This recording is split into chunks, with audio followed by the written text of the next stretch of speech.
আসসালামু আলাইকুম দর্শক, আজকে আমরা আলোচনা করব স্কিনের বর্তমান সময়ের একটি অতি গুরুত্বপূর্ণ রোগ নিয়ে, যেটার নাম হচ্ছে স্ক্যাবিজ। আমি আজকে সাথে আছি আপনাদের, আমি ডাক্তার মোহাম্মদ নাজমুল হক সরকার। আমি একজন চর্ম ও যৌনরোগ বিশেষজ্ঞ, কাজ করছি কনসালটেন্ট হিসেবে শিপ ইন্টারন্যাশনাল হসপিটালে। তো আমরা প্রথমে জানব স্ক্যাবিজ কোন জীবাণু দিয়ে হয়। তো স্ক্যাবিজ এক ধরনের প্যারাসাইট বা যেটাকে বলে পরজীবী, এক ধরনের জীবাণু যেটা অন্য মানুষের শরীর থেকে তার প্রয়োজনীয় পুষ্টি নিয়ে থাকে। সেই প্যারাসাইটটির নাম হচ্ছে সার্কোপ্টিস স্ক্যাবাই। এরপরে আমরা জানবো যে কী কী উপসর্গ বা লক্ষণ দেখে আমরা বুঝবো যে আপনার স্ক্যাবিজ হয়েছে। তো স্ক্যাবিজ সাধারণত কোন কোন জায়গায় হয়ে থাকে, বিশেষ করে ফিঙ্গার ওয়েভস মানে আঙ্গুলের ফাঁকে, তারপরে আমাদের এই যে রিস্ট জয়েন্টের ভাঁজে এবং এলবো জয়েন্টের ভাঁজে, তারপরে আমাদের এক্সিলা বা বগলে, এবং বিশেষ করে মেল পেশেন্টদের মানে পুরুষ পেশেন্টদের জেনিটালিয়াতে সাধারণত বেশি হয়ে থাকে এবং ফিমেলের অ্যারাউন্ড দ্য নিপলে বেশি হয়ে থাকে। এবং এইসব জায়গায় যদি আমরা দেখতে পারি যে এখানে সাধারণত কি হয়, এক ধরনের ফুসকুড়ির মতো লাল লাল গোটা হয় এবং অনেক জায়গায় চুলকানির ফলে স্ক্র্যাচ হয়ে যায়, চামড়াটা ছিলে যায়, তারপরে কখনো কোনো ইনফেকশন হয়ে যায় বা পুঁজ হয়ে যায়। স্ক্যাবিজ রোগে চুলকানিটা সাধারণত রাতে বেশি হয় এবং রাতে এত বেশি চুলকানি হয় যে এটাকে বলে প্লিজেন্ট সেন্সেশন, প্লিজেন্ট চুলকানি, মানে খুবই সিভিয়ার ইচিং হয়, অনেক চুলকানি হয় এবং এটা রাতে বেশি হয়। এবং রোগী যদি বলে হ্যাঁ আমার এটা রাতে বেশি চুলকায়, এবং এইটা স্ক্যাবিজ সাধারণত এক ধরনের ছোঁয়াচে অসুখ। হ্যাঁ, যদি একজনের হয়ে থাকে তাহলে তার ফ্যামিলি সবার হয়ে যাবে। আমরা জিজ্ঞেস করবো যে আপনার আদার ফ্যামিলি মেম্বার, বাসায় অন্য যারা আছে তাদের চুলকানি আছে কিনা। যদি বলে হ্যাঁ আমার বাসার অন্যদেরও চুলকানি আছে, তাহলে পরে আমরা বুঝে নিব যে এটা স্ক্যাবিজ হতে পারে। এবং যদি রোগী যদি বলে আমি হোস্টেলে থাকি বা মাদ্রাসায় থাকি, তখন আমরা যা বুঝতে পারবো যে হ্যাঁ হয়তো বা তার এটা অন্য স্টুডেন্টদের কাছ থেকে তার হয়েছে।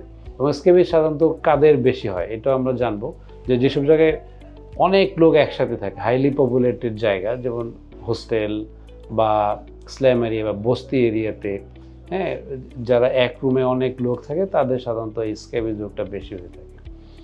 এরপর আমরা জানবো যে স্ক্যাবিজের চিকিৎসাটা আসলে কী।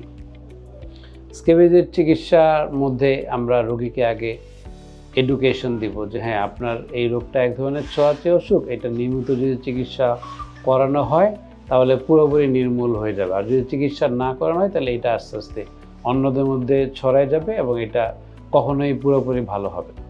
তো চিকিৎসার মধ্যে আমরা যেমন ধরেন পারমেথ্রিন গ্রুপের কিছু ওষুধ, তারপরে মনোসালফিরাম গ্রুপের ওষুধ, অনেক গ্রুপের ক্রোটামিটন গ্রুপের ওষুধ পাওয়া যায়। এগুলি যদি আমরা নিয়ম মতো ডাক্তারের পরামর্শ অনুযায়ী ব্যবহার করি তাহলে পুরোপুরি আশা করি ভালো হয়ে যাবে। তারপরে আমরা কিছু মুখে খাওয়ার ওষুধও পাওয়া যায়, সেটা বয়স এবং রোগী প্রেগনেন্ট কিনা বা রোগী যদি অন্য কোনো ডিজিজ থাকে সেগুলো চিন্তা করে আমরা অ্যান্টিহিস্টামিন গ্রুপের কিছু ওষুধ, বা যদি রোগীর যদি কোনো ইনফেকশন থাকে আমরা অ্যান্টিবায়োটিক দিতে পারি।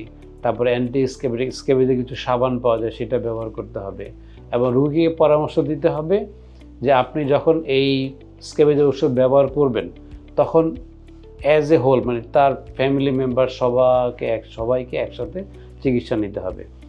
সবাই একসাথে চিকিৎসা নেবে, তার জামা কাপড়গুলো ভালো করে গরম পানিতে ধুয়ে ইস্ত্রি করে আয়রন করে ব্যবহার করবে, তাহলে পরে এটা বাসা থেকে নির্মূল হয়ে যাবে। না হলে কিন্তু স্ক্যাবিজ রোগ ভালো করা খুবই মুশকিল এবং এটা সহজে ভালো হবে না। এরপরে আসি আমরা যে স্ক্যাবিজের কমপ্লিকেশন কি, যদি আমরা স্ক্যাবিজের এই চিকিৎসা না নিই তাহলে কি হবে।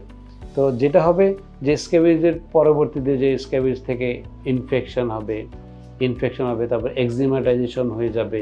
এবং যদি বাচ্চাদের যদি এই স্ক্যাবিজটা আমরা ট্রিটমেন্ট না করি এবং যদি ইনফেকশন হয়ে যায় স্ক্যাবিজ থেকে, তো একটা জীবাণু আছে গ্রুপ এ বিটা হেমোলাইটিক স্ট্রেপ্টোকক্কাস, এদের যদি ইনফেকশন হয় তাহলে তার কিডনিতে সমস্যা হতে পারে, এটাকে আমরা বলি অ্যাকিউট গ্লোমেরুলোনেফ্রাইটিস। তো আমরা এই ধরনের কমপ্লিকেশন যদি অ্যাভয়েড করতে চাই তাহলে আমাদেরকে অবশ্যই একজন চর্ম যৌনরোগ বিশেষজ্ঞের কাছে গিয়ে চিকিৎসা নিতে হবে। এবং আমরা যদি সবাই সচেতন হই তাহলে এই যে একটা নীরব মহামারী রোগ স্ক্যাবিজ, এটা থেকে আমরা পরিত্রাণ পেতে পারি। তো ধন্যবাদ। আমরা পরবর্তীতে আবার অন্য রোগ নিয়ে আলোচনা করব। সবাই ভালো থাকবেন, সুস্থ থাকবেন। ধন্যবাদ। শেপ ইন্টারন্যাশনাল হাসপাতাল, বাংলাদেশের মানুষের জন্য জাপানিজ মানসম্পন্ন চিকিৎসা সেবা।